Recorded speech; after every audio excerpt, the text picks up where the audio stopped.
on this episode of A Tale of Two Hygienists.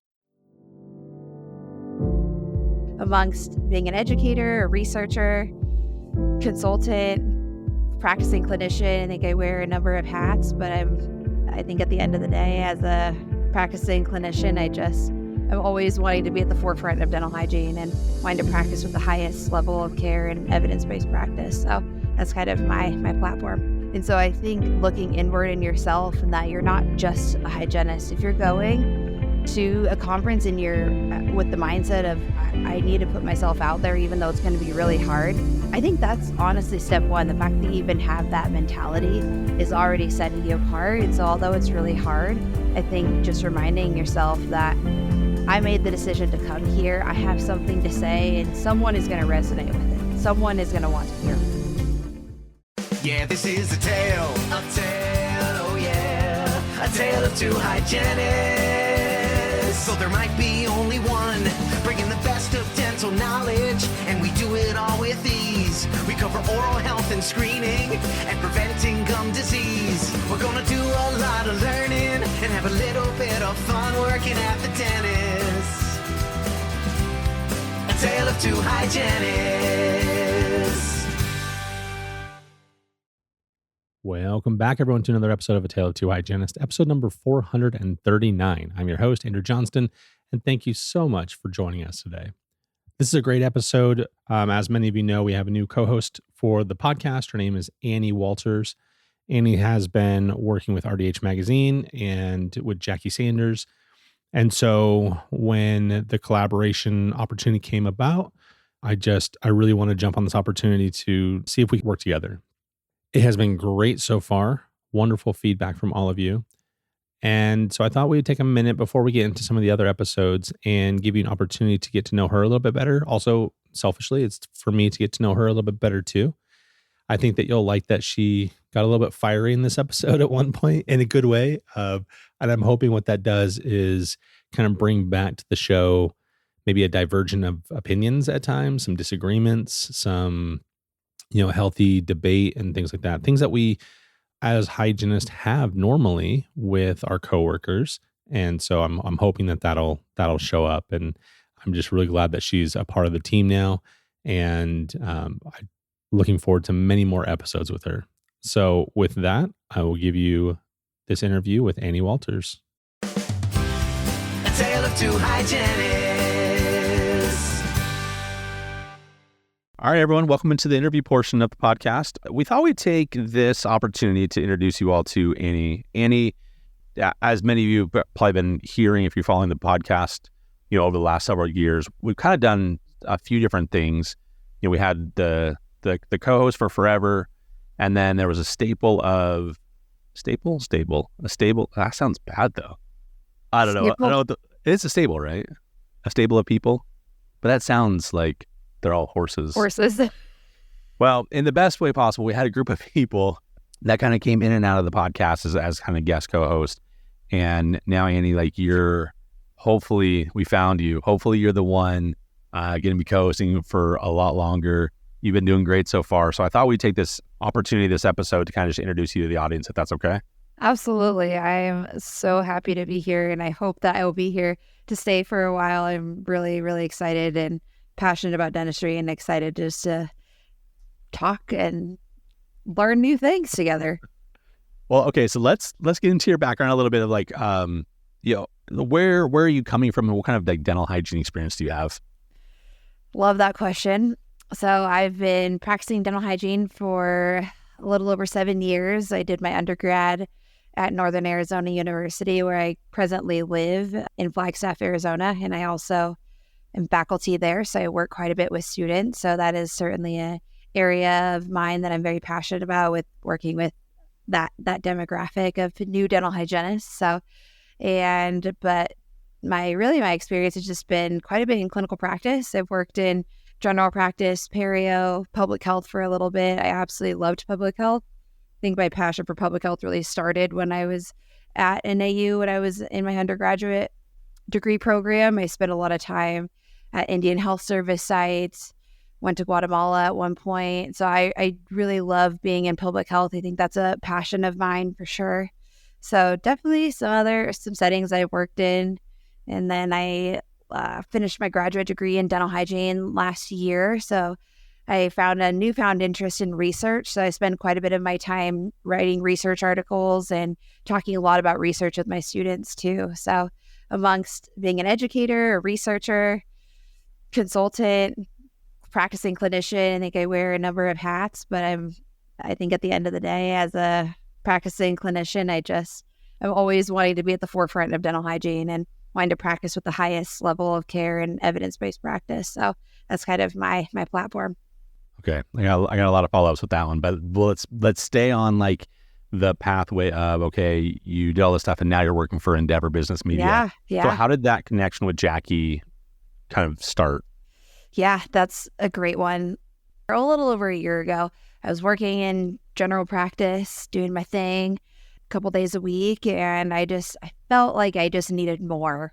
I love dental hygiene, but I just felt this gut feeling that I just needed more out of my career, and I just wanted to do more for the profession. And so I'd never really been to a conference before. I was kind of in my own little dental hygiene world in the operatory, which was fine. I've connected with a lot of great professionals that way, but I just felt this need to maybe go to a conference and connect with other people. And so I heard about Under One Roof and also RDH Evolution at that same time. And I was like, I think I just need to go to this conference. And it was totally out of my comfort zone because I'm I think an introverted extrovert kind of thing. I think I'm an extrovert in the dental hygiene setting, talking to patients and things. But when I go home, I'm very much an introvert. And so I was like, I have to do this. I have to go to this conference. I decided to go to Under One Roof. I didn't know anyone. I just went by myself, flew to Nashville, and I went to Evolution. And I honestly think that was really what kickstarted it all, because I met Jackie Sanders, and she is an incredible woman. And I'm so grateful that we have been connected, because so many other opportunities have come about through our working together. But it all started because I made that decision to go and network and connect with other dental professionals. I think that was really valuable. I think the audience is probably like tired of hearing that kind of answer from some people. Probably. Where it's like, networking is so important. How do you want, if you want to elevate your network? For sure. It's freaking the answer, everybody. Like, it just really is. Like, there's no getting around that. It really is. I agree. And I didn't understand the value of that until I have, in this last year, just constantly putting myself out of my comfort zone and throwing myself into these. And networking still makes me cringe. Like, it still makes me really uncomfortable. But I'm like, I have to do it, because I don't know who said it, but someone had said in dentistry, it's not about what you know, it's about who you know. And yes, what you know is important, but at least in my head, I really wanted to do more. And so I felt that I needed to connect with other people. So yes, networking is really important. How do you get over, so I mean, you said you're kind of an extroverted introvert or introverted extrovert, like depending on how you define who you are, because I don't know, I think you and I are probably very similar in that way, where it's like, if we're at home, we're pretty low key, we're pretty chill, we're not looking to go out and, go out on the weekends and discover new friend groups and expend our energy. But, at the same time, like in the dental hygiene setting, we go to these conferences and like we feel energized and we love being around people. I'm trying to think of like someone who's probably very similar to us. Like, how do you just get over the initial shock of like, oh, I am going to have to talk to people? Yeah. And I think I always say when I go to conferences, at the end of the day, I'm like, wow, my social battery is it's done. But I think for me, I had to trust that I had something to say, and I deserve a seat at the table. And whoever I'm talking to, I know that I have something to offer. And so I think looking inward in yourself, and that you're not just a hygienist. If you're going to a conference and you're with the mindset of, I need to put myself out there, even though it's going to be really hard, I think that's honestly step one. The fact that you even have that mentality is already setting you apart. And so although it's really hard, I think just reminding yourself that I made the decision to come here, I have something to say, and someone is going to resonate with it. Someone is going to want to hear me. And whether you connect with one person or 10, that alone, I think, really helped me get through some of those harder moments. And sure, I went to Under One Roof, and there were times when I cried and I was imposter syndrome, and I'm like, why am I here? Like, there are so many other dental professionals that are doing all these crazy, amazing things in the industry. There's little me coming from Central Oregon, where I was living at the time. But I had to remind myself that I am a part of this community just as much as anyone else is, and I have something to say too. Does that also kind of carry over to you're relatively young in your career? I like to think I am young in my career. I am one of those that when I feel like I did really well in my undergraduate curricula, and I'm really thankful for the education I received. But I do remember walking out when I was graduating, and I told myself that I was going to pursue higher level education. And that was really important to me. And of course, clinical practice is my foundation and has given me a really strong foundation. But I always knew that in my heart that wasn't where I was going to solely land. And so I knew I was going to go to continue on with schooling. And so that's why I did my graduate degree. And really, when I did my graduate degree, I didn't really know the direction that I was going to use it. I just knew I wanted to learn more. And so I definitely consider myself a lifelong learner. I'm always wanting to learn, and I always encourage my students to stay curious. And I think that's really important for dental hygiene. And so anyway, I do like to think that I'm just at the beginning of my career, and I'm really, encouraged to see what the future holds, because I don't really know what the future holds, to be honest. I mean, and of course, no one has a crystal ball, but it's just interesting to me because, I look at you, very polished, very, sure of yourself in 7 years or whatever. I think I was very similar in a way. I didn't have as much education as you did, but I jumped into the deep end of dentistry. I couldn't consume enough of it. Oh, that's awesome. So day one, I was always trying to find the message boards and what's everyone else talking about? What's going on in the world that's not here next to me, because we didn't really have a lot of events or people where we were at. It was Central Washington, and they just weren't. I don't know if it's just the way I'm built. I kind of felt like dentistry is my life a little bit. I need to be the best in my profession, and I'm not the best in our profession, but I felt like I needed to be the best, and I felt that a lot of my self-worth and all that kind of stuff, which has since look guys, I'm healthy. This isn't a problem anymore, but my self-worth was tied very much to my profession at the time, and so I have to be at the top of my game and validate and all this other stuff. So. But I look at you, I'm like, you're very well polished. And I'm wondering if it's a little bit, this is going to be a terrible analogy, I think, for this audience, but my brother would really like it. It's okay. So, when you're getting to the NFL, you have these quarterbacks that played 1 year and then went to the NFL. And then you have these quarterbacks that played 5 years and then get to the NFL, and they're both rookies. Yeah. But then that one that had that extra education, the extra, experience, the exposure, oh my gosh, they are so much better and ready to take the ball and lead a team than someone else. And I'm wondering if that's kind of how that happened for you. It's like you maybe don't have as many years, but your years before dental hygiene were solid. Yeah, I think you're the first person that's actually brought that to my attention. And when you were talking about yourself and your identity with dental hygiene, and I think I can totally relate to that, because in those first few years of practice, I feel like it was my identity, and I had a really hard time setting boundaries around it, and I just consumed it so much, and I wanted to be the best provider I could be, and patient care was so important to me, and to the point where it wasn't healthy anymore, and that burnout word, it's like but it was definitely in that realm, and there were certainly some very low points in my profession and not feeling fulfilled like I wanted to be. And I think because I threw so much into it, and maybe because at the time too, I needed to be around other people like myself too. Maybe I was lacking that a little bit, and maybe feeling a little isolated in the op. But I'm a firm believer that I'm where I am right now for a reason, and I'm exactly where I'm supposed to be. And although there were many times where I didn't feel fulfilled in the op, I look back now and think that it was very foundational, and I needed to put in that time, and I needed to learn how to set boundaries around it in order to get where I am now. And I know it can sound so woo-woo-y and so positive minded and all these things, but I am very much a positive thinker and a forward thinker, and I think that's really important. But it certainly, I won't lie, there were some very, very low points in dental hygiene, to the point where, questioning why I'm doing this or all the things. But I do believe that those were put in place to get me where I am now. Oh, 100%. And it's normal. If we can normalize having low Absolutely. points, every career has that. Every relationship has that. Every person has that.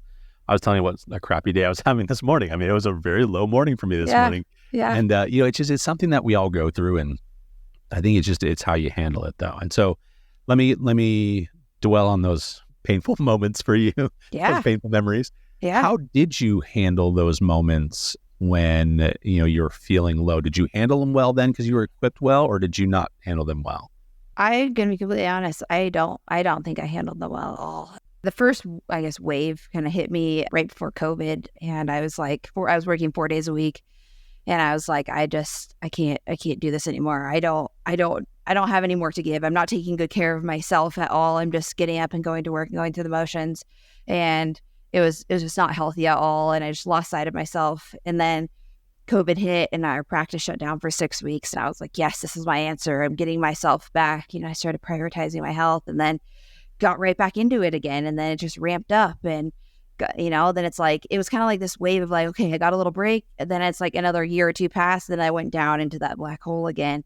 And then it was like, okay, well, maybe I'll try a different office setting. So then I transitioned into public health and I was like, maybe I'll try that and see if that helps. And it helped for a little bit, but then I felt like I was getting overworked again. And then it was like, I was just spent and not taking care of myself and coming home and bringing work home and not sleeping well and not exercising and emotionally just like completely gone. And it was like navigating, hopping from office to office and just having these same problems. And so I don't feel like I had the tools to handle it correctly. Sure, I had an incredible support system at home that if I hadn't had that, who knows?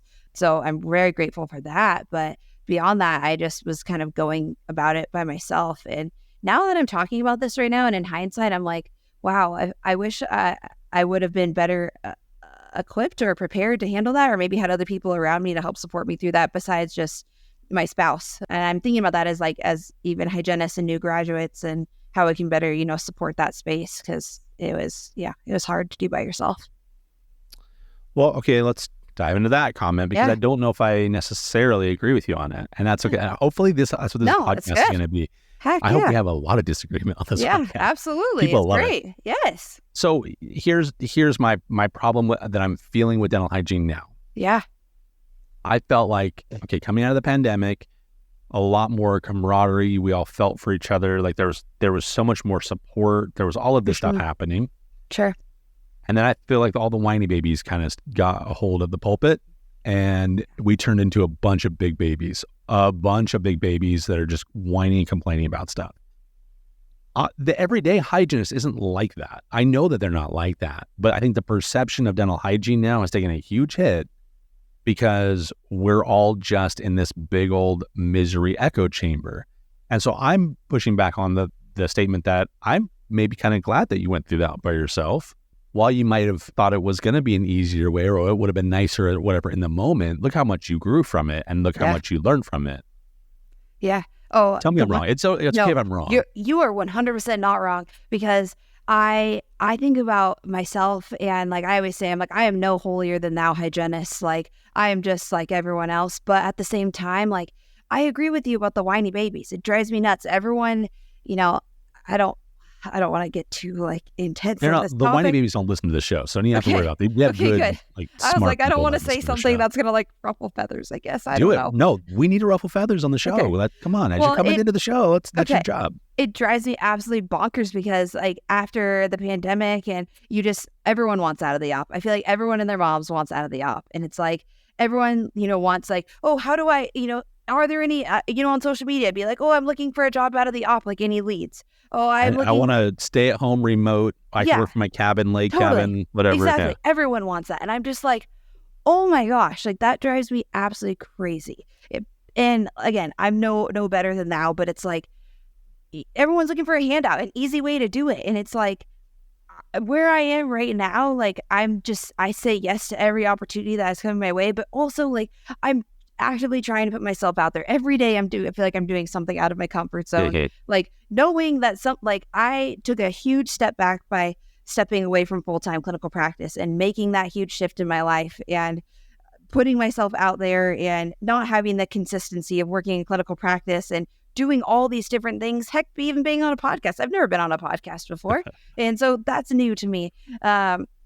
speaking at, doing booth interviews at the conferences, and even at CDA just not too long ago. I went there, I was doing my thing with Endeavor, but I also just went around to booths by myself and started talking to people. And I reached out to some of the exhibitors ahead of time and said, hey, I'm coming to this conference. I'm really interested in your product. I would love to meet and talk. So these things that I'd never done before, but I'm like, I just know in my gut that something's got to happen for me. Like something's got to go. And so I cannot just sit around and wait for someone to give me the opportunity. And those that go out there on social media and LinkedIn and all these things and just want someone to give them an opportunity, I can't. Wow. This is the most passionate thing I've ever seen. You're fired up and I like it. Man. I feel like so you're putting yourself out there, but I also feel like you've put in the work and the time to get yourself prepared into a position that should someone say, hey, can you do a booth interview? You have the requisite knowledge to be able to fall back on and say, yeah, I can do that. And I can talk about that product because I know what's going on. It's you've done enough prep for this too. It's not like you are, and look, I don't mean this the wrong way. No, again, and we don't have the whiny baby listeners, so it's not going to be a big deal. But it's like, we don't have the person that's in, small town America who's never once done anything outside of their, 9 to 5, Monday through Thursday, one doctor, 3 office for the last 20 years. That's all they've ever done. They're still doing a lot of hand scaling because they never really had to learn how to use the ultrasonic. And, you know what I mean? Like they just don't progress and they don't do at least that's not who we're talking about. Like most people are never going to get, the opportunities because they haven't put in the work. Yeah. And you have to want it. I think that too. It's like, don't sit there and tell me that, you're tired of, clinical practice 4 days a week. You just want to do something else. You want to do something else. Like, okay, well, like, you got to put some action behind it. Like, I don't know what to tell you. Like, I think that's just even in life in general, when people talk to me aside from dentistry, like, I'm unhappy with this, and this. It's like, those that want to make a change will make a change, and those who don't will make an excuse. And so it's like, how do you feel about the idea that a lot of these people that are feeling burnt out are just not in the right office though too? Like it's just not the right setting for them. It's not the work itself.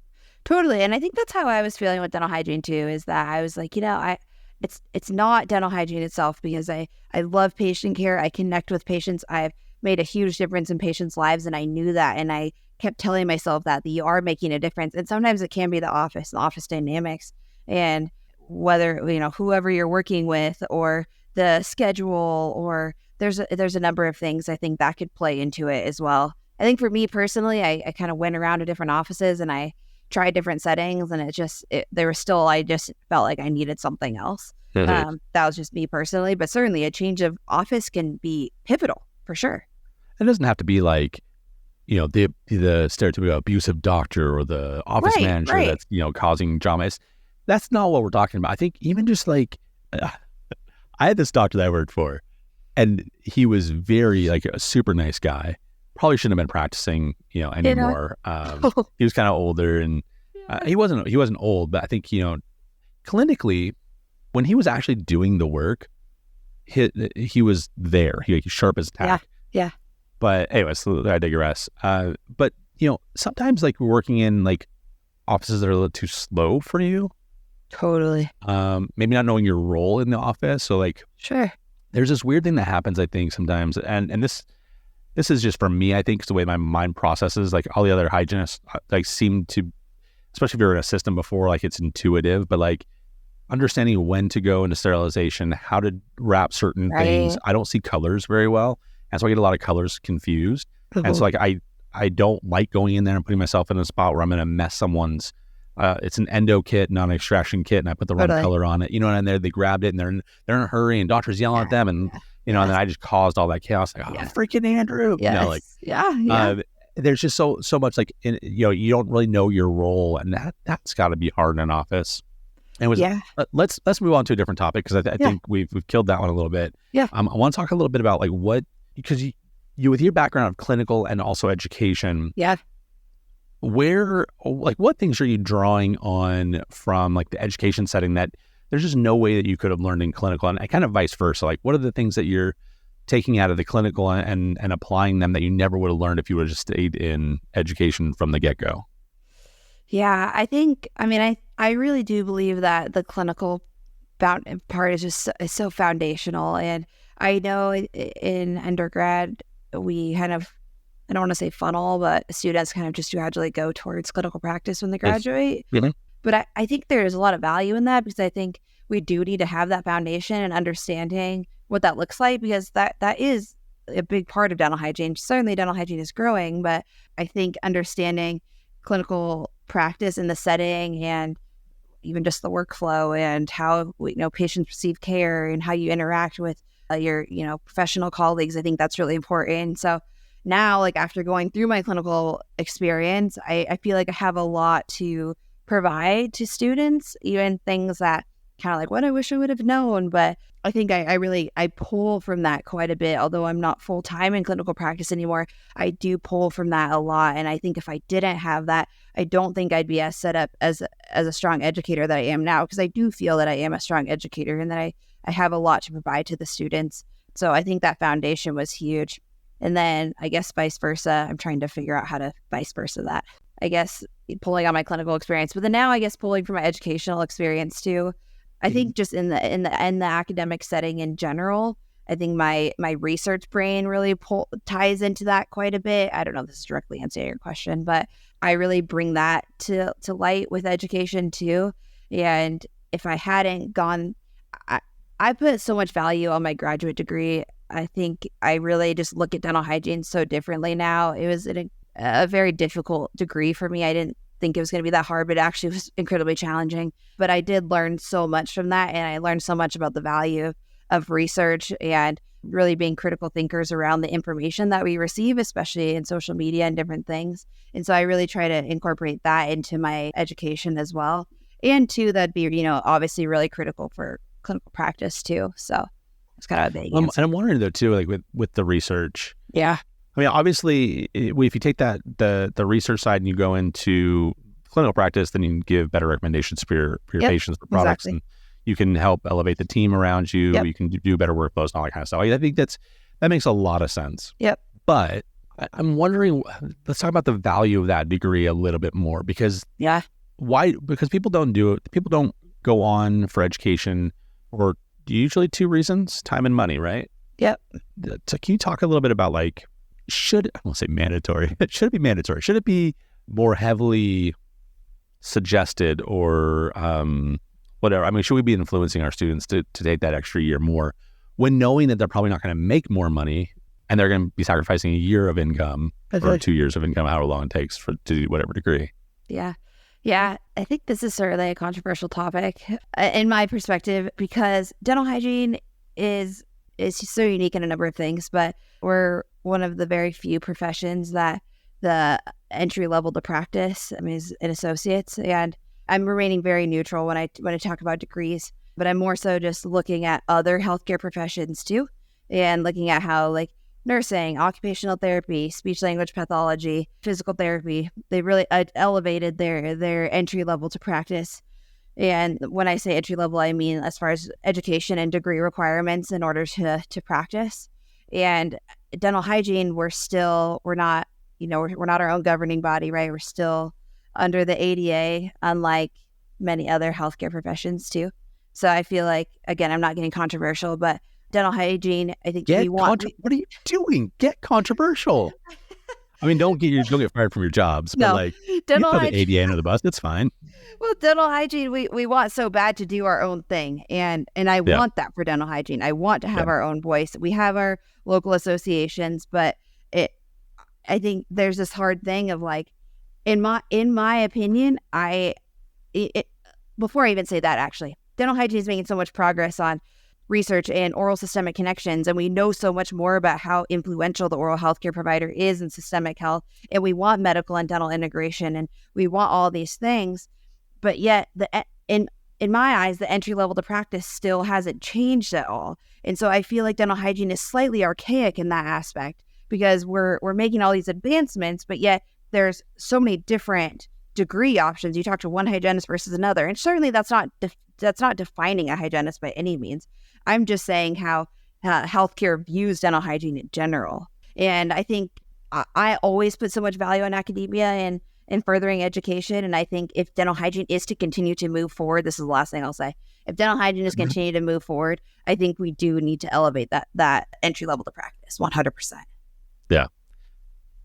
Joanne Grinley's going to listen to this and she's just like, oh, Annie, yeah, standing ovation. That you and Joanne are like, Her and I are like, yeah, no, but I mean, she said that on the podcast in 2017 or something like that. okay. Like years ago, she was saying the same exact thing. And you're absolutely right, in my opinion.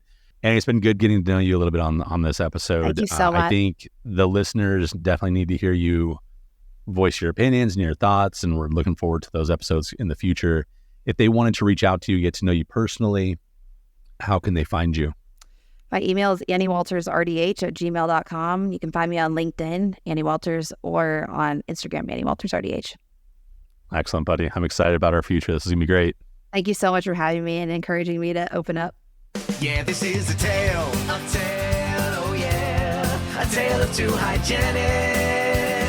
So there might be only one, bringing the best of dental knowledge, and we do it all with ease. We cover oral health and screening, and preventing gum disease. We're gonna do a lot of learning, and have a little bit of fun working at the dentist. A tale of two hygienists.